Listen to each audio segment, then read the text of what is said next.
मुस्लिम मानता है कि मैंने गुनाह किया है, मुझे इन चीज का इंसाफ चाहिए, किसी ना किसी तरीके से इंसाफ चाहिए, मुझे नहीं पता। 3-4 लोगों ने उसे अकेला देख के उसे साथ खेत में ले गए, उसके साथ बारी बारी ज्यादती करते। मुझे खुले आसमान के नीचे इन लोगों ने गंदा किया, कपड़े भी नहीं पहनाए, मुझे गंदी को नीचे छोड़ के चले गए, मुझे होश भी नहीं थी है। वीडियो ये चारों बनाते रहे। ये कौम की बच्ची हैं, उनकी नहीं हमारी भी बेटी है। तो इंशाल्लाह हम जल्द अज जल्द उन मुलजमान को गिरफ्तार करके तो कानून के मुताबिक कड़ी से कड़ी सजा दिलवाएंगे। इस वक्त ये टीम जुर्म नकाब मौजूद है उस मजलूम लड़की के घर, जिसके साथ मुबैना तौर पर 4 लोगों ने ज्यादती की और उसको फिर वहां पर फेंक कर चले गए। और मुबैना तौर पर अगर उसको कहा गया कि तुम घर में बताओगी तो तुम्हें गोली मार दी जाएगी। इस वक्त हमारे साथ मौजूद है वो मजलूम लड़की। इसे हम बात करते हैं कि कहां से ये आ रही थी, कब ये वाकया हुआ और क्या ये पहचानती है उन लोगों को जिन्होंने इसके साथ ये जुल्म किया है। बेटा आप बताओ सारे वाकया कि कब ये वाकया पेश आया, आप कहाँ से आ रही थी, कहाँ पर ये लोग आपको मिले और क्या क्या जुल्म किया इन लोगों ने आप पे। मैं जब स्टॉप पर उतरी थी ना, मैं अकेली थी। आप आ कहाँ से रही थी बेटा? मैं लाहौर डिफेंस से आ रही थी। वहाँ आप क्या करते हो? आप काम करती हूँ, सफाई वगैरह काम करती हैं। तो आप रोजाना आती हैं या कुछ दिनों बाद आती हैं? कुछ दिनों बाद, महीनों बाद होती है। महीनों बाद आती हैं। उस दिन आप लेट हो गई थी? हाँ जी। अच्छा, तो वहाँ से आप आ रही थी, कैसे आई और कहाँ पहुँची और उसके बाद फिर क्या हुआ? मैंने पूरा रास्ता मेरा ठीक गया, ठीक है। मैं जब रिश्के से नीचे उतरी हूँ, अकेली थी मैं, मेरे साथ कोई भी नहीं था, लाइटें वगैरह बंद थी, 12 बजे का टाइम था। कहाँ पर आए, कहाँ पर इन्होंने आपको मुबैना तौर पर जो है अपने आपको पकड़ा और फिर वो ले गया? आदि पाई पर। वहाँ कितने लोग थे? पहले एक था जो मेरे पीछे, पहले एक था, ठीक है। उसके 2 मिनट बाद 10 मिनट बाद, उसके 10 मिनट बाद वो तीनों लड़की आ गई। उन्होंने कहा कि ये यहाँ पर क्या कर रही है, ठीक है। उसने कहा कि तुम यहाँ पर क्या कर रही हो। मैंने कहा ये मुझे उठा के ले, मेरे साथ ये गलत मेरे साथ इसने किया है। तो जब मैंने ये बोला ना तो वो अपनी आई पर आ गई, ठीक है। फिर जब उसके साथ तीनों के साथ है ना बड़े वाला, फिर वो मुझे अकेली में ले गया जवार के अंदर, वो ले गया मुझे कहता है कि सच सच बताओ तुम इसके साथ आई या ये तुम्हें लेके आया। मैंने कहा मैं नहीं इसको जानती, मुझे नहीं पता। कहता इसने मुझे फ़ोन किया कि लड़की मेरे हाथ में, तुम आ जाओ इधर। अच्छा, उस लड़के ने आपको बताया जो आपको दोबारा अंदर ले गया? हाँ। इसने कहा जी कि लड़की है तुम आ जाओ। हाँ। मैंने कहा मेरी जान छोड़ दो, मैंने अपने घर जाना है। कहता नहीं तुम्हें छोड़ेंगे तब जब तुम मेरी बात मानोगी, ठीक है। मैंने बहुत कोशिश की भागने की, पर मुझे चांस नहीं मिला वहाँ से भागने का, ठीक है। तो मुझे कहते हैं पहले एक ने किया, फिर दूसरा आया, फिर तीसरे ने किया, फिर चौथे ने किया, ठीक है। मुझे कहते हैं कि इसकी जान नहीं छोड़नी, इसकी जान नहीं छोड़नी, इसकी जान नहीं छोड़नी है। मुझे खुले आसमान के नीचे इन लोगों ने गंदा किया, मुझे इन लोगों ने कपड़े भी नहीं पहनाए, मुझे गंदी को नीचे छोड़ के चले गए, मुझे होश भी नहीं थी है, ठीक है। मेरे साथ बहुत बिहेव किया इन्होंने गंदा। तो ये वीडियो कौन बनाता रहा आपकी? वीडियो ये चारों बनाते रहे। सबने आप वीडियो बनाई है? सबने बनाई है। अब ये यकीन करें कहता है मुझे कि तुम अगर गई ना, अगर तुमने घर जाके बताया तो तुम्हें यहाँ पर गोली मार देंगे। कहता मुझे रोज तुम मिलने आना करना है, रोज 10 बजे तुम यहाँ पर मिलने आओ, मैं 11 बजे तक तेरा वेट करूंगा। ये कौन था लड़का? ये चारों ने बोला। ये चारों ने बोला है? चारों ने बोला रोज मिलने आओ, मैं रोज मिलने आओ। कहता मैं तुम्हें नंगी को गोली मारूंगा तेरे घर आके। मेरा ये कहना है कि मेरे पास इज्जत के अलावा कुछ भी नहीं था, मेरे पास इज्जत के अलावा कुछ भी नहीं था। इन लोगों ने मेरी सारी इज्जत ले ली।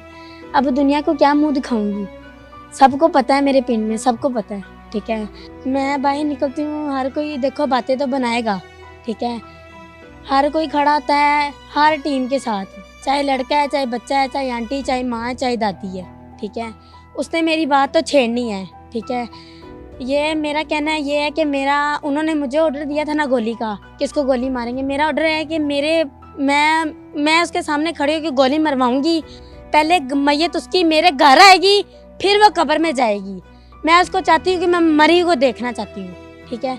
दूसरी रही पुलिस वालों की बात, हम लोगों ने काफ़ी जगह देख लिया जाके, हमारे खर्चे भी लग रहे हैं, पैसे भी लग रहे हैं, हमारे लिए कुछ भी नहीं कर रहे हैं वो लोग, कुछ भी नहीं कर रहे। उल्टा मेडिकल करवाया उन्होंने? पुलिस ने करवाया है। मेडिकल करवाने के लिए साथ पुलिस वाला कोई खातून थी आपकी पुलिस वाली? खातून थी, लेके गई आपको? लेके गई। अच्छा, तो क्या फिर वहाँ पर मेडिकल नहीं उन्होंने सही दिया, क्यों कि वो डॉक्टर उनके साथ रली भी है जो चार। क्या हुआ जब मेडिकल करवाने की उस वक्त, क्या आपको लगा, क्या हुआ वो भी बताओ। उस वक़्त वो जो मैडम थी ना, उसने कहा कि इसका जो नीचे, उसने पहले नीचे काउंटर पे बात की, ठीक है। उसके बाद उसने कहा 10 मिनट वेट करो तुम लोग को ऑर्डर और ये मेडिकल हो जाता है। इतनी देर में 10 मिनट गुजरे तो वो 2 दी मैं डॉक्टर, ठीक है। उसने मेरा मेडिकल किया ना जब, तो मेडिकल 5-10 मिनट बाद उसने मेरा मेडिकल करके मुझे बाहर भेज दिया। तो फिर कहते तुम लोग जाओ, ठीक है। उन लोगों ने रिपोर्ट नहीं दी हम लोग को, ठीक है, रिपोर्ट नहीं दी है। उस रिपोर्ट में क्यों नहीं दी, वो जो मैडम है ना पुलिस वाली, वो उन लोगों ने पैसे खा लिए हुए हैं। आप कैसे कह सकती हो पुलिस वाली मैडम ने पैसे लिए हैं? पैसे इसलिए कैसे लगा आपको? कैसे कि देखो हर बार जो जिसने मेरे साथ जुल्म किया ना, जो तीनों में से एक है, वो उसने जमानत करवाई है। अच्छा, जमानत करवाई है।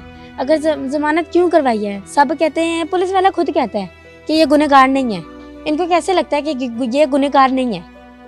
मुझे आप ये बता सकते हैं? आपकी तफ्तीशी अफसर खुद कहता है जी वो गुनहगार नहीं है? वो मैडम कहती है। मैडम कहती है? मैडम कहती है। अब ये अलमिया है हमारे इस मुआशरे में।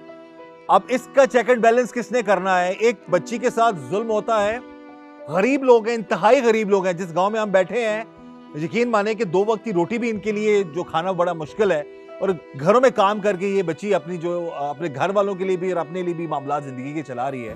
तो वो बता रही है कि मेडिकल रिपोर्ट, इसके तहफ़्फ़ुज़ात हैं इस बच्ची के भी और इसके घर वालों के भी, कि मेडिकल रिपोर्ट ठीक नहीं हुई।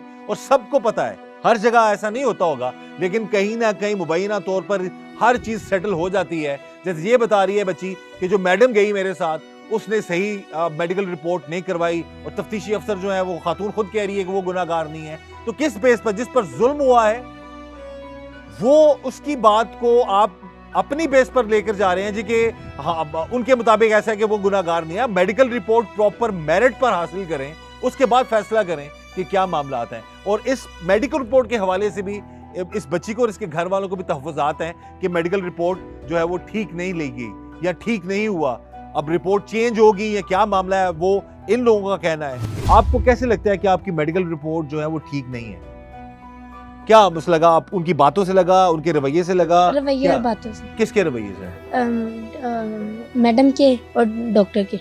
अच्छा, कहती है कि खींचोताना हुआ है, खींचोताना हुआ है। मैं जब मुंह से सब कुछ खुद बता के आई हूँ, तो फिर ये कैसे कह सकती है उनको कि खींचोताना हुआ है? मैं इस चीज को नहीं मानती कि खींचोताना, मैंने नहीं कहा उनको खींचोताना। ये पुलिस वाले, डॉक्टर मिली हुई है खुद, डॉक्टर मिली हुई है खुद, ठीक है, डॉक्टर मिली हुई है। ना मिली होती कहती है 50,000 दे दो, 1,50,000 दे दो, तो तुम लोग को रिपोर्ट दे देंगे सही। फिर इसने ये क्यों बोला, पहले क्यों नहीं इसने सही दी? इसको दिए पैसे, ऐसी बात नहीं है कि हम लोग ऐसे इसको पैसों के कब बगैर। बोला उस डॉक्टर ने आपको कि ये बोला था उसने मेडिकल करने के मेरे ख्याल से दूसरे के उसी दिन बोला है उसने। अच्छा, कहती है कि 50,000 दे दो, 1 लाख, जितने भी दे दो, तो हम लोग तुम लोगों को मेडिकल की रिपोर्ट सही देंगे अब बना के। तो अभी क्या दिया? अभी उसने गलत रिपोर्ट दी है कि वो जो लड़के हैं वो ना पकड़े जाएं, वो लड़के ना पकड़े जाएं ना। मैं चाहती हूँ कि मेरे साथ इन लोगों ने जुल्म किया और मेरी अब कोई भी नहीं बात सुन रहा। मुझे इस चीज़ का इंसाफ चाहिए, मुझे किसी ना किसी तरीके से इन चीज़ का इंसाफ चाहिए। मेरे साथ गंदा किया, मुझे अब ये लोग कहते हैं कि नहीं, अब हाँ वो लोग सच्चे हैं, तुम लोग झूठे हो।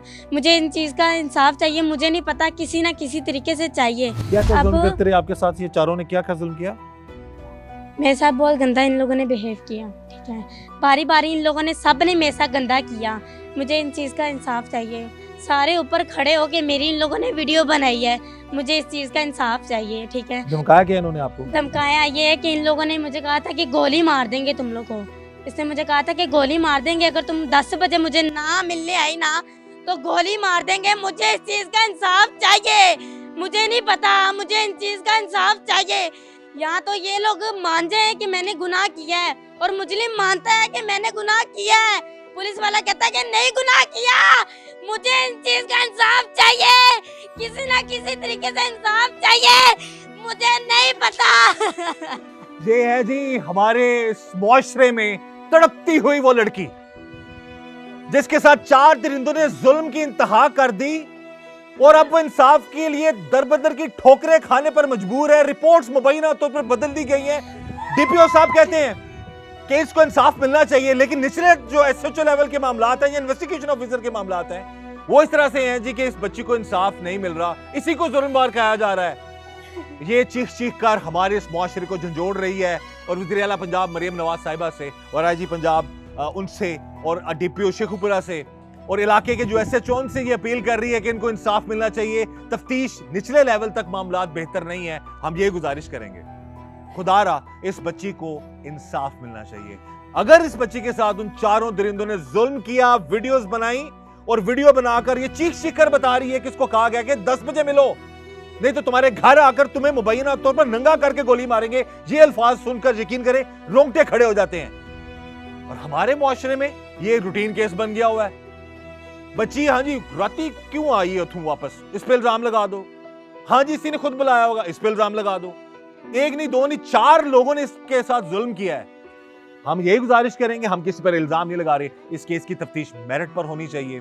इस बच्ची की आहो पुकार सुननी चाहिए और इसको इंसाफ मिलना चाहिए कानून के मुताबिक। जो जितना जुर्मवार है उसको उसके मुताबिक, कानून के मुताबिक सजा मिलनी चाहिए। हम ये नहीं चाहते कि किसी पर इल्जाम लगाएं, किसी पर बहतान लगाएं, लेकिन जो हकाइक हैं और मेडिकल रिपोर्ट के हवाले से बात की है कि जी मेडिकल रिपोर्ट जब इस बच्ची के बकौल इसके कि जब रिपोर्ट मांगी गई तो कहा कि सही रिपोर्ट चाहिए तो इतने पैसे दो, नहीं तो जो रिपोर्ट दे दिया वही ठीक है। तो खुदारा ये गरीब लोग हैं, अनपढ़ लोग हैं, इनको क्या पता मेडिकल रिपोर्ट में क्या लिखना है, एफआईआर में क्या लिखना है। हमें तो यहां पर आकर पता लगा, बच्ची के चाचा ने हमें बताया जी कि एफआईआर तक जो है उन्होंने ठीक नहीं लिखी। एफआईआर में सबसे बड़ा एक इतना अरसा हो गया मुझे क्राइम रिपोर्टिंग करते हुए, प्रोग्राम्स करते हुए, एफआईआर में अगर सही पुलिस अफसरान हो, तफ्तीश करने वाले हो तो वो सही एफआईआर लिख देते हैं ज्यादातर, लेकिन कहीं की मुबैना तौर पर ऐसा भी होता है कि एफआईआर ही कच्ची लिख दी जाती है जो साबित ही नहीं हो सकता, उसमें ही मुल्जमान को फायदा पहुंच जाता है। तो इस केस की तफ्तीश मेरिट पर हो ताकि आइंदा कभी कोई जो है जुल्म ना कर सके। इस वक्त टीम जुर्म नकाब मौजूद है एसएचओ थाना फैक्ट्री एरिया वाजिद अब्बास के पास और उनसे हम बात करेंगे। एक लड़की के साथ मुबैना तौर पर गैंग रेप हुआ और उसको कुछ तहफ़्फ़ुज़ात थे, उस हवाले से हम इनसे पूछते हैं कि इस केस की क्या इनको इतला मिली है और उसके बाद फर्दर फिर आगे इन्होंने क्या इन्वेस्टिगेशन की और जो उस गरीब लड़की के तहफ़्फ़ुज़ात हैं हमारी बतौर कहते हैं ना कि सहाफ़ती जिम्मेदारी बनती है कि हम एसएचओ साहब तक भी पहुंचाएं और इस हवाले से इनकी भी राय लें कि ये इस केस के किस तरह से देख रहे हैं। ये बताइएगा, ये जो मामला जो एक लड़की के साथ मुबैना तौर पर गैंग रेप हुआ है, इस बारे में आपको क्या इत्तला मिलती है और अब तक की क्या कार्रवाई की? जी बिस्मिल्लाहिर्रहमानिर्रहीम। 31 मई की रात 12 बजे के करीब मोहम्मद यूसुफ नामी शख्स मेरे पास आता है। वो कहता है कि मेरी बेटी के साथ 28 मई को यानी कि 3-4 रोज़ पहले 4 लोगों ने गैंग रेप किया है। तो मैंने उससे पूछा कि किस तरह वाक़या हुआ आपके साथ, तो उसने मुझे एप्लीकेशन जो दी उसके मुताबिक कि मेरी बेटी किसी के यहाँ लाहौर काम करती थी, वो रात 9-10 बजे के करीब स्टॉप पे उतरी है और अकेली घर की तरफ जा रही है, जहाँ से उसका घर 3-4 किलोमीटर स्टॉप से दूर था। तो आगे से 3-4 लोगों ने उसे अकेला देख के उसे साथ खेत में ले गए, उसके साथ बारी बारी ज़्यादती करते रहे। जैसे ही हमें एप्लीकेशन मसूल हुई, हमने फौरी कार्रवाई करते हुए एफआईआर दर्ज की, बच्ची को मेडिकल के लिए भिजवाया, उसका मेडिकल करवाया और मुल्ज़मान की तलाश के लिए जो मरकज़ी मुल्ज़म था अब्दुल्ला नामी, उसे हमने गिरफ़्तार कर लिया और जो बाकी 3 लोग थे जिनमें से एक ने अपनी ज़मानत करवा रखी है, बाकी 2 की गिरफ़्तारी के लिए अभी तहरीक किया जा रहा है। दूसरे कुछ मुल्ज़मान हैं जो गिरफ्तार नहीं हुए, उस हवाले से बताइए कब तक गिरफ्तार हो जाएंगे, क्योंकि इस हवाले से भी काफ़ी ज़्यादा जो है तहफ़्फ़ुज़ात हैं उस विक्टिम फैमिली के। उसमें मैं एक चीज़ बता चलूँ कि मैडम सीएम साहबा के विजन के मुताबिक ख़ासकर छोटी बच्चियाँ हैं, ये कौम की बच्चियाँ हैं, उनकी नहीं हमारी भी बेटी है, तो इसको इंशाल्लाह हम पूरा इंसाफ दिलाएंगे। और इसके जो मुल्ज़मान हैं इसमें डीपीओ शेखुपुरा हमारे बिलाल ज़फ़र शेख साहब, जिन्होंने खसूसी टीमें तश्कील दी हैं मुल्ज़मान की गिरफ्तारी के लिए, इस केस के लिए, क्योंकि जिस तरह इस केस गैंग रेप एक सनसनी फैला देता है माशरे में, इलाके में, वैसे भी तो वो इंशाल्लाह हम जल्द अज जल्द उन मुल्ज़मान को गिरफ़्तार करके तो कानून के मुताबिक कड़ी से कड़ी सज़ा दिलवाएंगे।